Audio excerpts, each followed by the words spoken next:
Community members, welcome to the Community Hotline, presented by 88 Real Estate Media, for the community, by the community.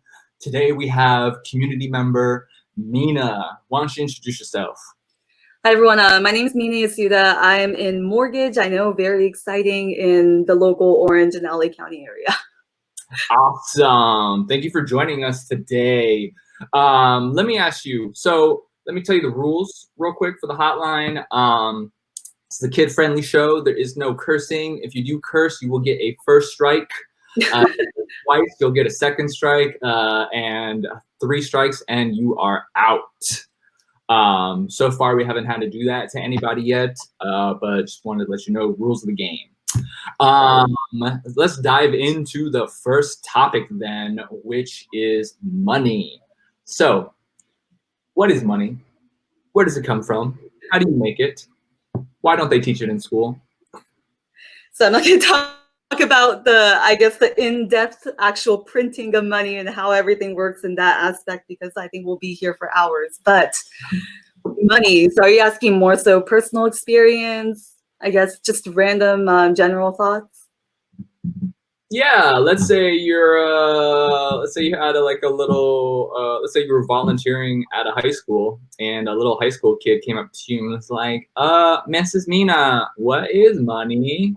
So I guess money will allow you to buy services, products. That's a very actual surface level definition of money. But I guess the note that I would want to make regarding money for the younger generation coming in, and what I wish I knew a lot early on, is just in general what money can do for you if you plan and actually plan out what you want to do in life in general correctly. And so I think too many people think of money as money comes in and then it goes out, money comes in, it goes out, but then that's not the only way that money should be used. And so I think that general perception of money, I wish I learned a lot earlier on, rather than, way later down the line that I had to learn on my own. And like you mentioned, I mean, schools don't really teach the value of money and the different, I guess, aspects of the financial industry in which you can utilize your money to the fullest. Right. So is your understanding of money when you were younger, where did you get your information from? Was it from your parents? Was it from the internet? Was it from people at school? Growing up, I mean, as a kid, it would be from my mom, but and my mom was a big saver, but we didn't grow up extremely well in any way. Like, I heard a lot of times we can't afford this or that and that kind of thing, right? And so for me, like growing up, money was just one of those things where pays the bills. But then at the same time, my mom would always emphasize the importance of saving. But then the interesting thing is the saving portion, there's so many better ways to save money that I wasn't really aware of as a kid. I just thought you just throw it into a bank and that's all we do. And so that's kind of, I guess, my idea of money as a kid. That's not a way of saving. Throw it in the bank, throw it under the piggy bank, throw it in the mattress. It's not a good way to save your money. That's one plan. I mean, that's the important part with emergency savings, right? I mean, you just need money that's accessible. You can pull it out of a piggy bank or from the bank right away. Right. And so that's what adults would call liquid cash, meaning you can access it right away.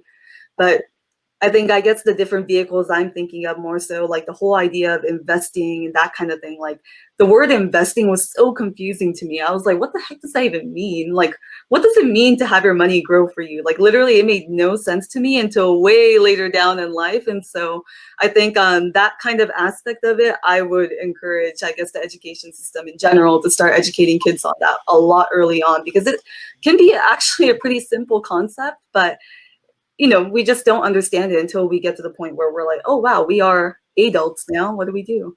I don't think adults that way, by the way. That was a joke.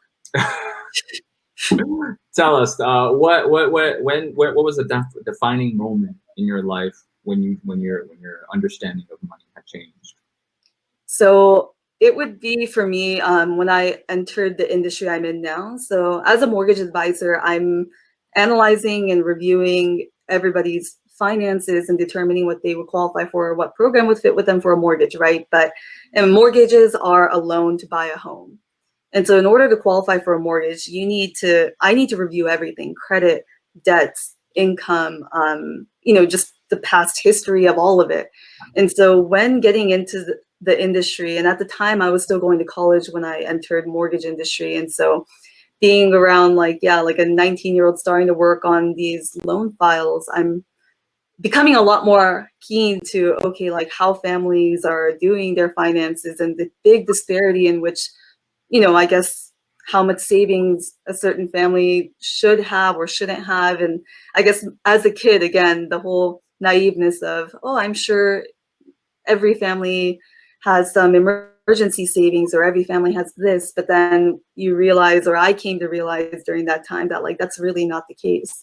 And so it just made me a lot more aware of where my finances were at the time and where I wanted mine to be at that point in time, and just start becoming a little bit more analytical with planning all that out.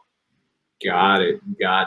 Okay, so basically when you got into the industry of money and finance, you basically learned all the secrets and the tricks, right? I wish I could confidently tell you I know all of the secrets, but I will say, I mean, I definitely, being in the industry and to do well at my job, I do need to research up and actually be knowledgeable in a lot of aspects of finance. I will say I think I know more than the average person, but yeah, I wish I could confidently tell you I know all the secrets, but then I would be a millionaire and I would be like, Warren Buffett, get out of here. Got it. You have a money tip for the kids listening? Money tip for the kids listening. I would say start to do research. Like if you're curious about money, and I'm sure with a lot of kids, their goal is to own the mansion and own the cars and things like that. And so if that really is the goal and you are curious about how the whole idea of make your money work for you works, then I just encourage you to reach out and actually do some research to try to understand that topic. And fortunately, I mean, in a very technologically driven society that we're in, all the information is available to us. And so I would just, recommend to actually take action and be intentional with trying to learn more about it. So shortened version of that is just do a Google search, is what you're saying, right? Exactly. That's why you're here, Bob. You help me out with shortening out my blabber.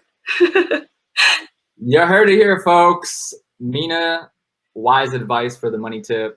Just Google it. I'm just imagining a meme like all these people asking for help. Google it. Google it.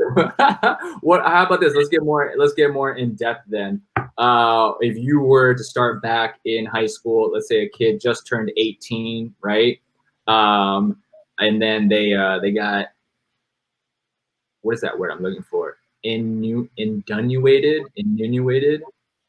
Basically, they got a lot of credit cards coming at them. As soon as they turn 18, there's like 10, 15 credit cards they get in the mail. What is like the 3-month plan? If that was you at 18, how would you build wealth? Should they use those credit cards? Should they leverage that? Or what should First off, I don't think, I mean, with credit cards, you do need to apply for them. So you might get offers in the mail, but you need to apply for them in order to obtain that credit.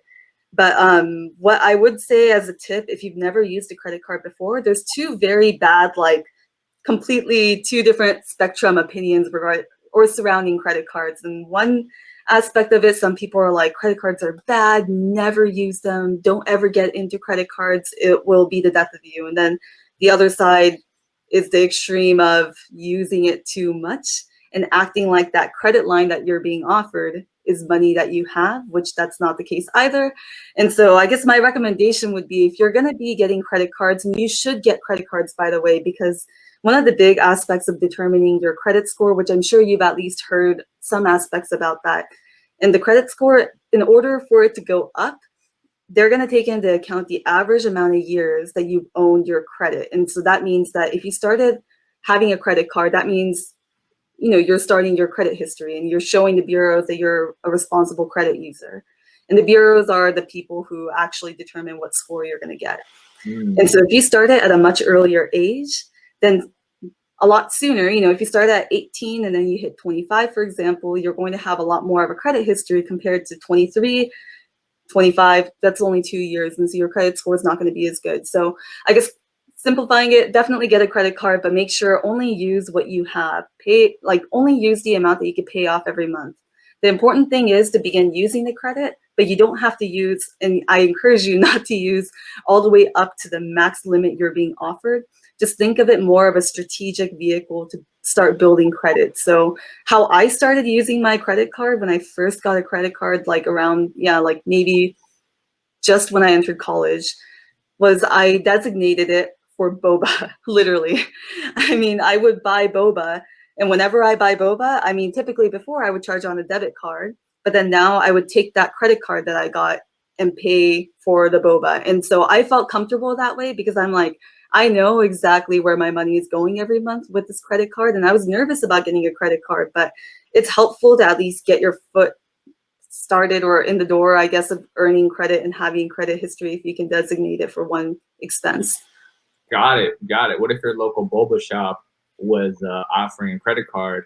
Sign up for a credit card today, get 10% off your boba. Boba shop. That's hilarious. No, I mean, I don't think, who knows? You know what? Anything can happen. But yeah, if boba shops are offering a credit card, I mean, again, if you have a credit card already, I don't think it's necessary to have a boba shop specific credit card, because typically those kind of like retailer credit cards like Nordstrom, American Eagle, all these different retailers have their credit cards that give you additional benefits. But just be careful of those because typically their interest rates are higher than the average, just a normal bank. Got it. Love it. Thank you for the money tips. Let's move on. Education. Tell us, who were you in high school? Who was I? I was the typical ASB kid. And what that is the, student council kind of, I was a publicity. I love drawing and things like that. And so I did that. I played a lot of sports in high school, volleyball, soccer, track. So very much a lot more athletic in high school. But I guess that kind of explains who I am. What do you think, Bob? Yeah, I mean, so you're part of the student body, right? You said you're the publicist of the student body, and then you're an athlete, right? It's pretty much general. If you could go back in time, then would you change anything? I don't think I would. I mean, high school in general for anybody, it's time in which you feel very awkward, insecure, and all that. And I felt all of that. But I mean, honestly, I had great people in my life that are still in my life now. I'm grateful that even though there's some not so fun moments in high school, as everybody does, I think I had a really good high school experience in general. Okay. What would you say is your best high school experience? That's a hard one. Gosh, the one that I thought of was very, very nerdy. No, that's one more fun. If that's the first thing that came to your head, let's hear it. Okay, so I thought it too, but yeah, the nerdy one would be, I was the typical Asian. I was really good at math, and I'm still pretty good at math. I'm good with numbers, but yeah, I took AP Calc, and I really was nervous about that AP test, and I got, for anyone who took the test around that time, I got 4 out of 5, and I was pumped. And then I think the funnest, kind of more fun memory would be when we did like a dance for like the homecoming top 30 dance thing, and so that was actually fun. And so yeah. Okay. What I guess in your kind of educational career, do you think it's worth it to go to college? What would you say to the people who are like, I don't want to go to college, or the kids who are like, how is calculus going to help me in real life? What's the point? Thoughts on that? Yeah, so I think it depends on the individual. And for me, I don't regret going to college in any way. And I was really fortunate. I got some grants, and so I didn't have to go into too much student loan debt in order to go to college. And I actually picked the school I went to specifically for the reason that they offered more money. And so that's where I would be a lot more strategic with it, because it's important. If you're going into getting a degree and you don't think too much about the long-term aspects of it, but then you're going to be going out of state, getting into hundreds and thousands of dollars of student loan debt. Again, depending on the industry, that could be very much well worth it. But some people just want to go for the college experience without really too much of, I guess, planning or even really thinking deeply about the career aspect and what the money earning potential will be after the fact. Right. And so I would weigh all those factors in when deciding which school you're going to go to, because I'm a firm believer that the school you go to is not going to determine how well you do in the future. That I could say for certain. There's a reason why the people who are ruling this world and who has all these amazing companies and built that, they didn't have like a crazy college degree from, you know, like X, Y, and Z school, which feels so important in high school to go to that recognizable college. And even in college to say you're going to work for this recognizable company, an employer. But I think, yeah, like now that I'm here, I'm realizing more and more that's not the important part at all. As long as you have a certain drive in what you want to do, I would say that if you are already confident enough about whatever that is, then in that case, then you don't have to technically get your degree somewhere in order to, you know, prove anyone anything. I love that. I love that. So you're telling us that when you were in high school, you thought about all those different aspects, like being strategic and planning and all that, or? So the only thing I thought about, again, I think just because of how I grew up with the whole money aspect of saving and can't afford that. Like I wanted to go to NYU, but then I just couldn't even apply there because it would be way too expensive. My parents can't afford it. And so, you know, all those things were going through in my head, but that's the thing, right? I mean, yeah. Wait, what? Do you regret that? Do I regret not going to NYU? Not applying for NYU? Oh no, not at all. I'm like very happy with where I am now. Yeah. I mean, like everything happens for a reason. That's the crazy thing. I even think about initially I was debating between UC Santa Barbara and UC Irvine. And then I'm just imagining like, wow, I wonder what I would be doing right now if I went to UC Santa Barbara. It would be a completely different, you know, life, friends, everything. And so I'm very happy with the way everything played out. But yeah, I think in high school, definitely not. No, I was not. I don't know everything I know now. In high school, 18-year-old or 17-year-old Mina knew nothing, just wanted to pass the AP exam, as we could tell now. But yeah, I would just encourage anyone who happens to come across this kind of video or content, like think a little deeper into what getting into that debt will be like in the long run. Yeah. Because you could get a great college experience where maybe it's instead of UC school, it's a Cal State school, and that's actually a lot cheaper than the UC schools, for example. Like all those aspects will play a big part because I think the college experience, the number one thing that it taught me about leadership and actual networking communication through all the different, I guess, organizations I was affiliated with in college. Trust me, like what I learned in the classroom, I don't think it's very important. And I don't think it's really determining what I'm like doing now every day with work and things like that. But one thing that you can't really learn from books is the experience of meeting all these new people. And so I think college experience can be very important to anyone's personal growth, but just be a little bit more strategic about making sure you're not just picking a school just to pick a school. Actually look at the backgrounds of, I guess, how much that's going to cost you in the long run. Got it. Got it. Okay. What would you say your highest ambition in life is? Ambition in life? Ooh, that's a tough one. My biggest ambition in life, I realized something recently of, yeah, like within my company, I'm very fortunate where a lot of clients that I worked with in the past, I still keep in communication with. So like business-wise, it's been very, very good. And a lot of clients have been coming back over to me. And so my boss was talking to me about how, oh, like you could be doing X, Y, and Z and making this much money every month, blah, blah, blah. But then the interesting thing is when he said that number aloud, which anyone would be, I guess, in the whole grand scheme of things, should be very excited about those numbers. Like genuinely, like not even trying to, I can't curse, but I don't know if, do acronyms count as cursing? You get 3 strikes. I mean, you can use BS? one. Huh? So I'm not BSing you is what I was gonna say, but not BSing you in any way. But genuinely, yeah, like that monetary number of how much income potential like did not really excite me. And so that's when I realized actually like genuinely, I think my ambition in life, I just want to be doing something where I'm helping someone, like at least providing value to somebody. What was that number? Why are you going to tease everyone saying like some big number and then you're like, oh yeah, da da da da da.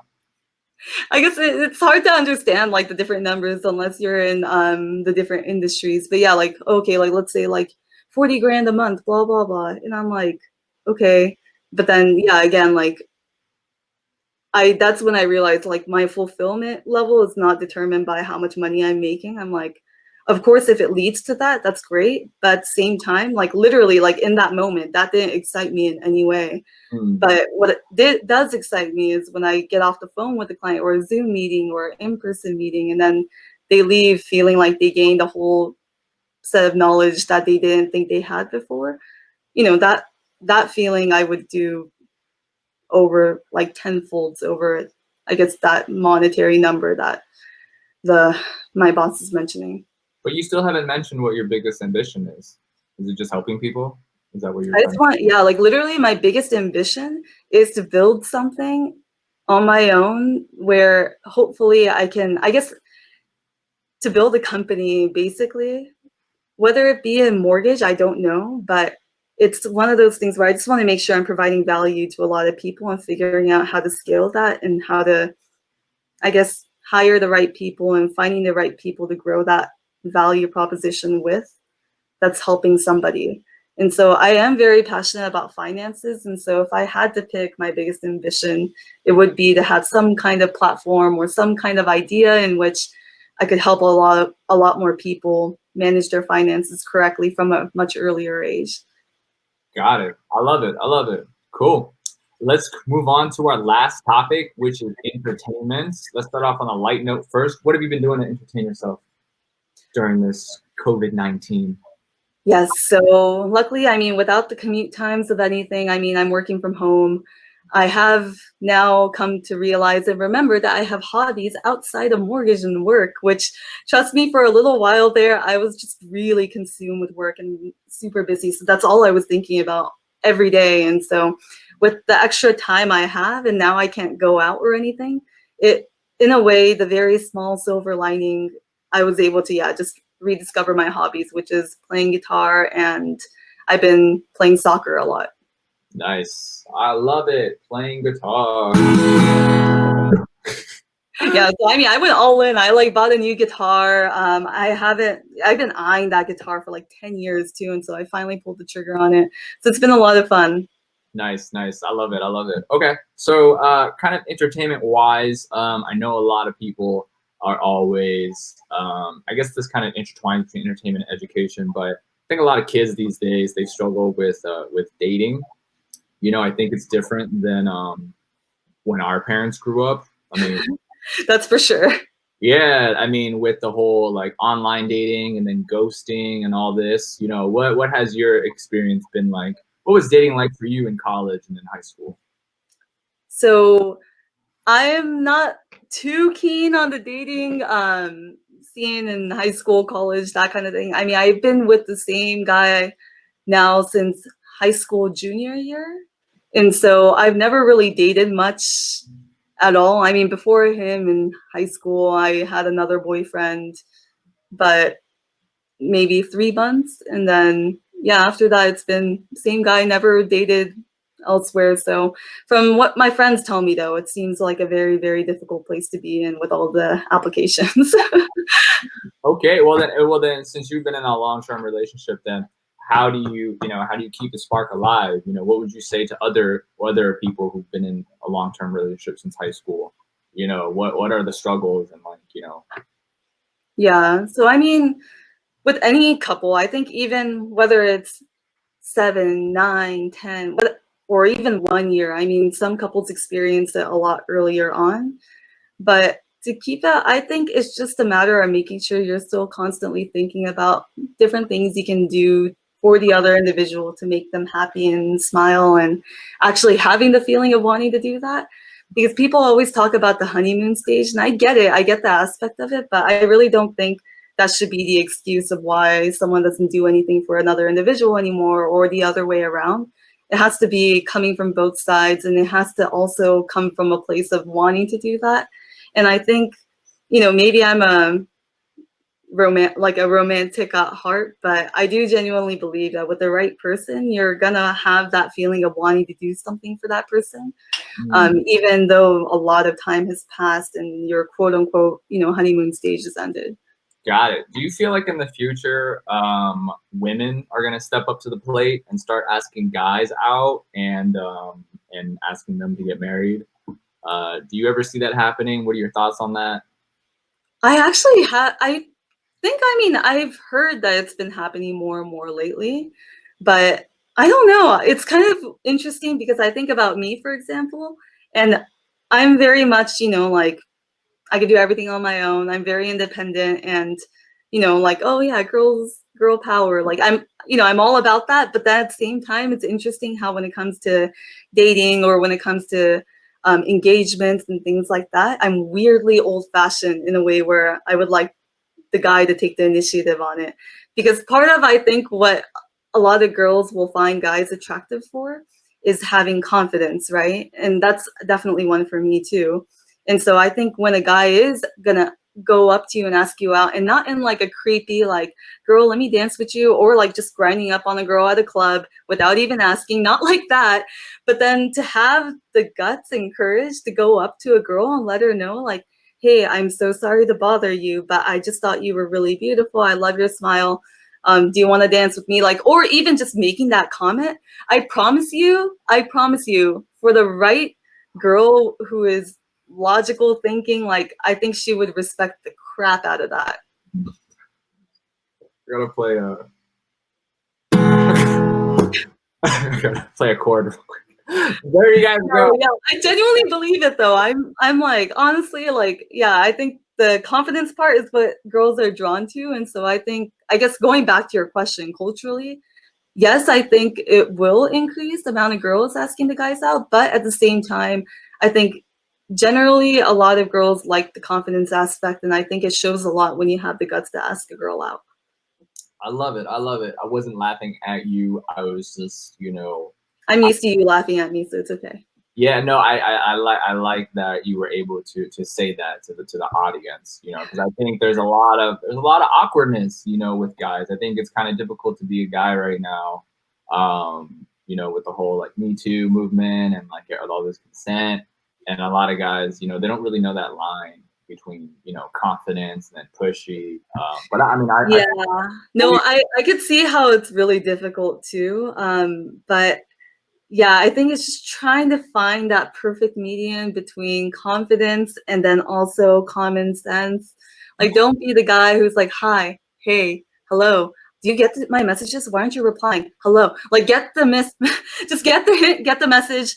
Logically speaking, step yourself out of it. If you're watching another dude do that to your like friend that's a girl, wouldn't you think like, oh man, that guy's gotta chill. He's not getting the hint. Like you just gotta find that perfect balance between that. yeah, no, I agree 100%. I Which is think. hard, I get, but Yeah, okay. I love that. Do you think more women at that point should say that? Be like, look, this is a hint. I'm not interested. I guess so. I would say I guess it depends on the situation. I mean, if a random dude in a different country is messaging you on Facebook and constantly hounding you with messages, I don't think the girl owes it to anyone to have to tell them like, hey, like stop messaging me, get the hint, because it's like get the hint from the fact that we're not even friends. We have no mutual friends, we're not in the same country.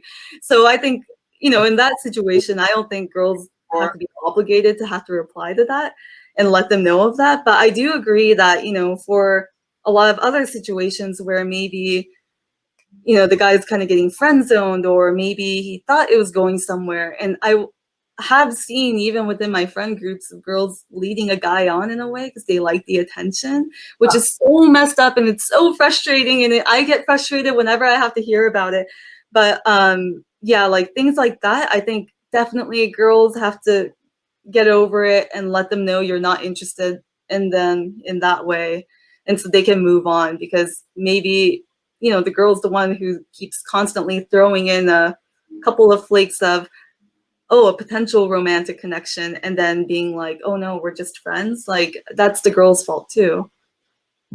Okay, I love it. Take responsibility. Great, great, great. Got it. Just to kind of wrap it up now, what is one piece of life advice that you have for the youth? Life advice wise, I guess, man, we talked about so many different topics. My mind tends to gravitate toward one particular topic. Would that be okay, or does it have to be Yeah, general? which is it? What's the topic? Well, I guess life advice wise, when it comes to, I guess this is actually a life advice. I think when it comes to picking what you want to do in life, career wise, or whatever it might be, I just highly recommend when it comes to it, and it ties into the whole financial aspect of it too, but don't think too much about who is the person that's going to pay me the most and who can I work for that will pay me the most. Start really, even in the beginning, when you do start working for a company and you're getting that paycheck, always start thinking creatively about different ways to actually add streams of income that's not reliant upon that individual or that one place or company. Because the pandemic is the perfect example of nothing is secure. You know, like there are people who thought that they had their jobs locked down and they got laid off. And so, I mean, I think for anyone starting off early, the earlier you kind of understand the aspect of when you get a job offered to you, you're still relying on that person, company to keep paying you, and that's your only livelihood. Don't let that be your only livelihood and start thinking creatively about other ways to increase your income. Got it. I love it. I love it. Okay. Well, since you shared so much about you for the community, I want to shoot a question to you, which is, what is $100 million problem that you have right now in your life that if a community member was able to solve, it'd be worth $100 million? $100 million? You're talking to a very logical person, and so it's so hard to think of a problem that's worth $100 million. Huh. You Can don't you give got, me some examples of what some people have said in the past in your interviews? of course, of course. So I have a wide spectrum of it. I have the more ideological side, where the $100 million problem was if somebody could figure out a way to connect the East and the West culturally, that would be $100 million problem. Actually, Damn, props to that person for thinking of that on the spot. yeah, and then you have a more technical, more logical, which is $100 million problem would be like if somebody could invent technology that could identify and suss out fake news. That would Ooh, okay. $100 million. So it doesn't have to be like a personal problem. It can be like just a problem in general. Sure, but I mean, some people really do have $100 million problem, like you said, right? If you have a huge company and like if something in that company could be fixed, that would be their $100 million problem. Very true. Man, one of my pet peeves are when people participate in these kind of interviews and you ask a question, they can't answer it. And I'm like living in the fear of crap, I'm them. But wait, let me think. Man, Bob, your questions are too good that you're making me think so philosophically. No, $100 million problem. I guess, this sounds so lame, but it would be very great if I could kind of turn off my brain sometimes when I don't have to be like, I guess in general, because I can be very anxious about something going on or like thinking about worst case scenarios about a certain issue I'm having, whether it's with clients, work, or anything. And then I'm creating a huge monster in my head when nothing's happened yet, or just thinking about it at 2 in the morning and I can't turn my brain off, but I can't do anything at that point in time. I wish I could just switch it off, you know? And so, hey, if anyone can think of a switch or a program that can shut my brain off when I wanted to, then that would be awesome. There we go, guys. You guys can figure out a way to help Mina out where she can just shut off her brain for a little bit and then turn it on when she wants, because she'd be creating little monsters out of nowhere. Yes, $100 million coming at you. Got it. Well, thank you for joining us today. Before I forget, 88 Real Estate Media is looking for members to join the oversight committee to build the best mindfulness school in Southern California. Shoot us a message if you want to learn more. And also, if you do business in the real estate industry, please do consider hiring us. Rita, do you have any plugs, any last words that you want to say to the audience? No, not at all. I think in general, though, I just hope everyone's doing okay. I think we've been in quarantine for quite some time now, so hopefully everyone's thought of some activities to do. But if you want to reach out to me or connect with me too, at Mina Mortgage is my Instagram handle, and I post typically a lot of tips for anyone looking to buy a home in the future and personal finance in general. So yeah, reach out to me and direct message me. Got it. Thanks a lot, Mina. Have a great day. Yeah, thanks for having me, Bob.